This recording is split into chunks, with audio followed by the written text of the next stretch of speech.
Hey everyone, I'm Matt. And I'm Brendon, and today we're going to be talking about keyloggers. That's right, we're going to be discussing what keyloggers are, how they work, and if we can hack each other. And that's all happening Right here on Mythbusters. Mythbusters.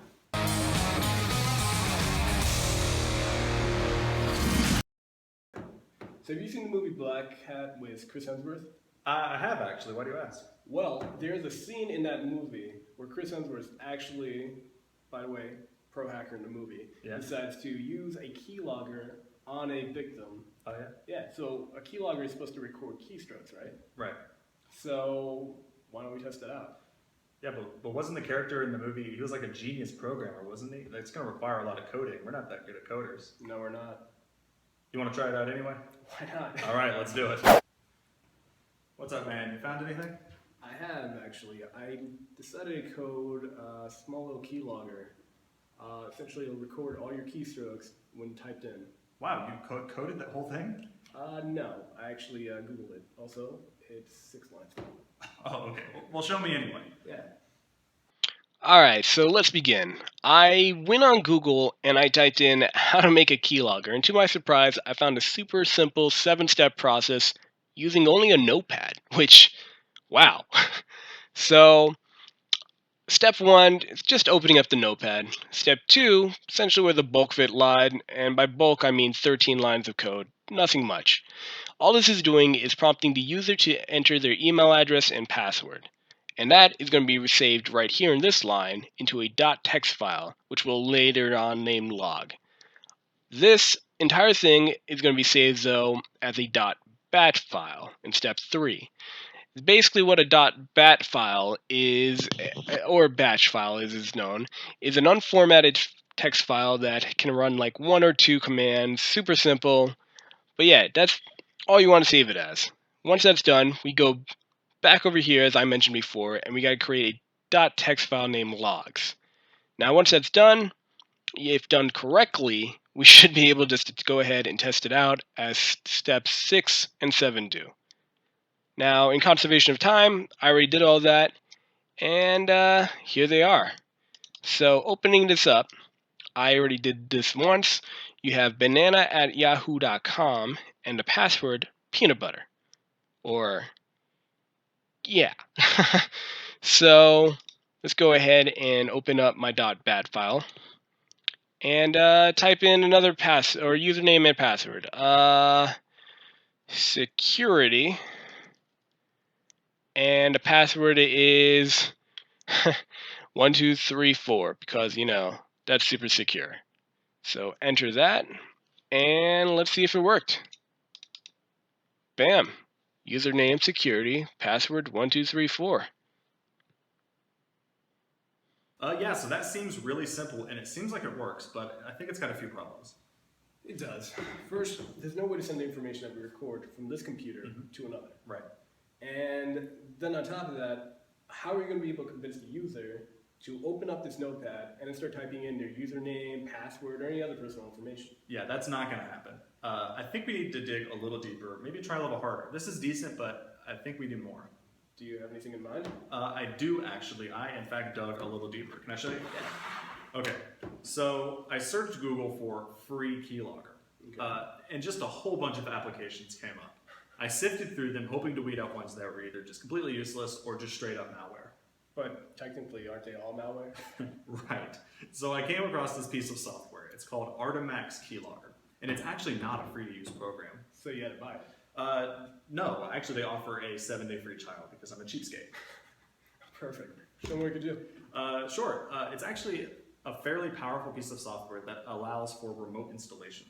So you can actually install it onto somebody else's computer. Yeah, and they'll have no idea. Here, I'll show you real quick. I'll run through the process and set how to set it up, and I think we'll be good to go. Perfect. Okay. Okay, so I'm just going to quickly run through the setup for Artimax Keylogger to set it up for remote installation. After you've downloaded the software from its website and installed it on your computer, you can find its icon on the bottom right of your desktop, right here.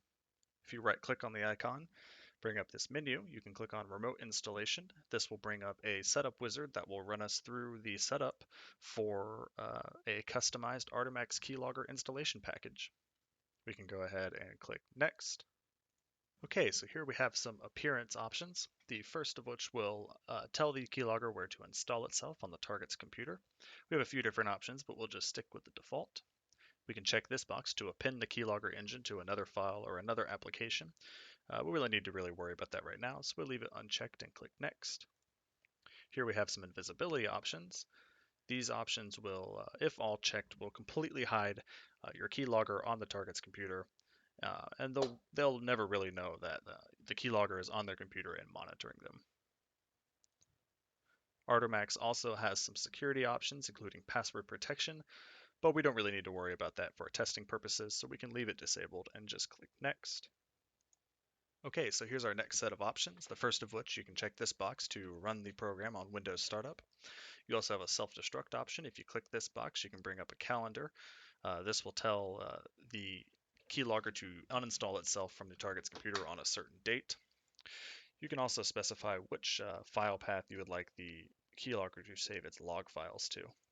We can click Next. Okay, so here we have our control options. You can check this box to choose your delivery method. This will be the method that the keylogger will use to deliver the log files to you. We'll just choose email, although we have a couple other options. We'll keep the log format as HTML because it's easy to view in a web browser. Here you can choose the interval that you would like the keylogger to send the log files to you. We'll just keep it at 5 minutes. Here you can choose the types of logs you would like it to send to you. We're not really worried about anything else, we're just really worried about the keystroke log for right now, so we'll keep it there. And you can check this box here to make sure that the keylogger is only sending files of substantial size to you. Here I've put in my email address and password. What it actually does is it logs into your email for you, and it will send emails to yourself that contain attachments that include the log files that it has gathered. We can click Next. Okay, next we have some more in-depth control and monitoring options. For example, if you go to keystrokes logging and hit settings, you can then add different window title or process names to this list. For example, if you type in Google Chrome here, it will only record keystrokes when the user is logged into Google Chrome. However, for the testing purposes, we don't need that, so we can leave it blank. We'll make sure this is enabled and hit Next. These are some screenshot options, but we're not really using those, so we don't need them. Same thing with the webcam options, we're not needing them. And then here we have the final options, our destination options. We can choose an installation package path that it'll save on our own computer. For now, we'll just save it on the desktop. And we can choose which icon we'd like to represent the file. We'll choose something inconspicuous like this blank file icon. We can hit Next. And now finally we have our options summary, so we can see that when someone clicks the install.exe file, the keylogger will be invisibly installed on their computer. It will launch together with Windows in invisible mode. It will be invisible in all these different places, and every 5 minutes it will send HTML log files to my email address.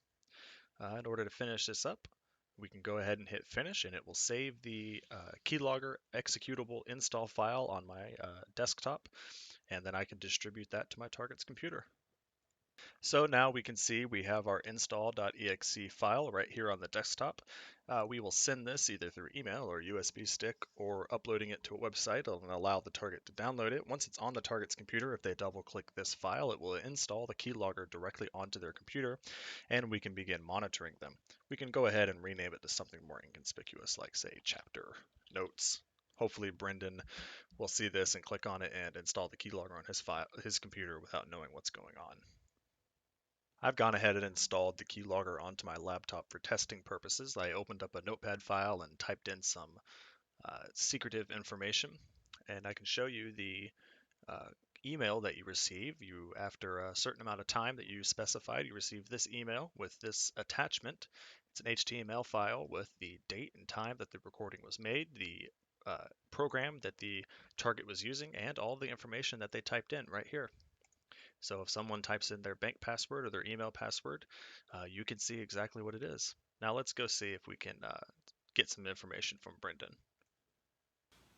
So now we have our bug, and it's ready for installation. We just have to get another computer. Right, and we have to get that person to install it without knowing what's going on at all. Yeah, that could be a bit difficult. You want to try it on me first? Let's do it. So I've inconspicuously named the file chapter notes, and I've got it on this USB stick.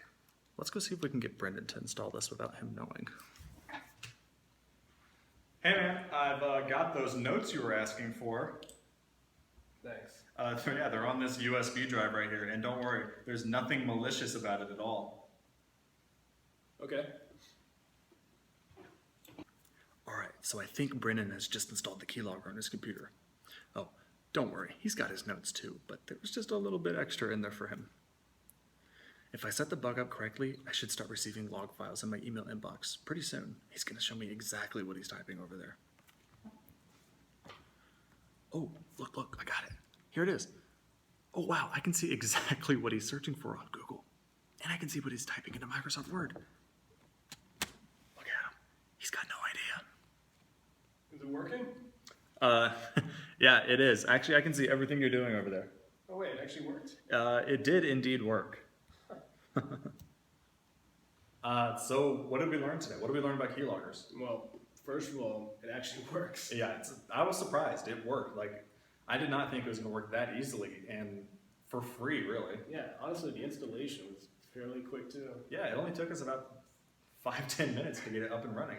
And I guess the main thing to be learned is there are very bad uses that can be Oh yeah, you really, implemented. yeah, if you sent this to somebody and they didn't know they had it, you could monitor what they're doing indefinitely. It could be really malicious and dangerous. But I'm pretty sure there are some good elements to it as well. Yeah, I mean, like a company could put a keylogger on their employees' computers to monitor what they're doing, make sure they're not slacking off. Yeah, or like parents on children. I Yeah, guess. they can make sure their kids aren't doing stuff even if they don't want them to. I think there's like real legitimate uses for keyloggers, but I'd have to imagine the majority of the uses are probably malicious. Most likely. It's just too easy.